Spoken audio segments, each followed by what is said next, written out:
নমস্কার, Indian Bengali রান্না চ্যানেলের তরফ থেকে সকলকে স্বাগত জানিয়ে আজ আমি তৈরি করব থোড় ছেচকি। দেখে নিই থোড় ছেচকি বানানোর জন্য উপকরণগুলো। কুচানো থোড়, পেঁয়াজ কুচি, শুকনো লঙ্কা, লবণ, হলুদ গুঁড়ো, চিনি, কাঁচা লঙ্কা, কালো জিরে। এবার দেখে নিই এটা কিভাবে তৈরি করব। একটা বাটিতে খুব ছোট ছোট করে টুকরো করে থোড়টা কুচিয়ে রেখেছি, তাতে হাফ চামচ নুন দেব আর দেব হাফ চামচ হলুদ গুঁড়ো। এবার নুন আর হলুদটা দিয়ে বেশ ভালোভাবে গোটা থোড়টা মাখিয়ে নেব। এভাবে থোড়টা নুন আর হলুদ দিয়ে মাখিয়ে নিলে থোড়টা রান্নার সময় কালো হবে না এবং নরমও খুব হবে। এভাবে গোটা থোড়টা ভালোভাবে মাখানো হয়ে গেছে। মাখিয়ে এবার এটা 10 মিনিটের জন্য রেখে দেব। ততক্ষণে একটা কড়াই গরম করতে দিয়েছি, তাতে 3 চামচ সর্ষের তেল দেব।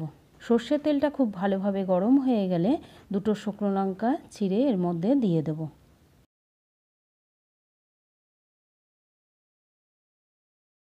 শুকনো লঙ্কাটা একটু ভাজা ভাজা হয়ে গেলে তারপর এতে দেব 1 চামচ কালো জিরে,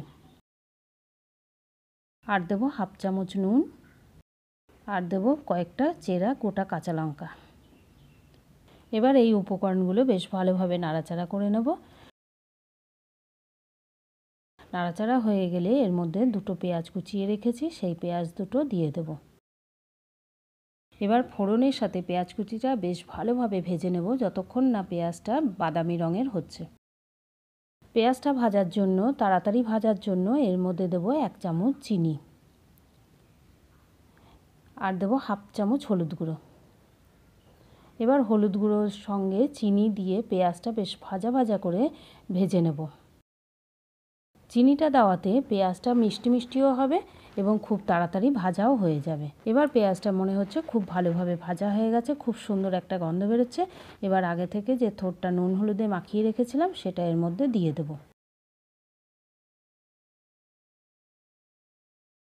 এবার থোড়টা দিয়ে পেঁয়াজের সঙ্গে বেশ ভালোভাবে এবার নাড়াচাড়া করে নেব। এবার থোড়টা খুব ভালোভাবে নাড়াচাড়া হয়ে গেলে থোড়টা সুসিদ্ধ হওয়ার জন্য 7 থেকে 8 মিনিট ঢাকা দিয়ে দেবো মৃদু আঁচেতে। থোড়ের নিজস্ব জলেতেই এটা থোড়টা সেদ্ধ হয়ে যাবে। এতে আমি কোনো জলও ব্যবহার করব না, কোনো মশলাও ব্যবহার করব না। এবার 7 মিনিট হয়ে গেছে, ঢাকাটা সরিয়ে নেব। সরিয়ে নিয়ে এবার থোড়টা বেশ ভালোভাবে আবারও নাড়াচাড়া করে নেব। থোড়ে যে নিজস্ব জল উঠেছিল তাতেই থোড়টা ভালো করে সেদ্ধ হয়ে গেছে। এতে কোনো মশলা ব্যবহার করিনি, এতে খুব সামান্য উপকরণ দিয়ে থোড়টা রান্না করেছি। এটা উপকরণ কম হলেও খেতে খুব সুস্বাদু হবে। এবার থোড়টা সেদ্ধ হয়ে গেছে, গ্যাস অফ করে একটা সার্ভিং প্লেটেতে নামিয়ে নেব আজকের রেসিপি থোড় ছেচকি। যদি আজকের এই রান্নার রেসিপিটি আপনাদের ভালো লেগে থাকে তাহলে ভিডিওটি লাইক, শেয়ার ও কমেন্ট করুন। ততক্ষণ ভালো থাকুন, সুস্থ থাকুন। ধন্যবাদ।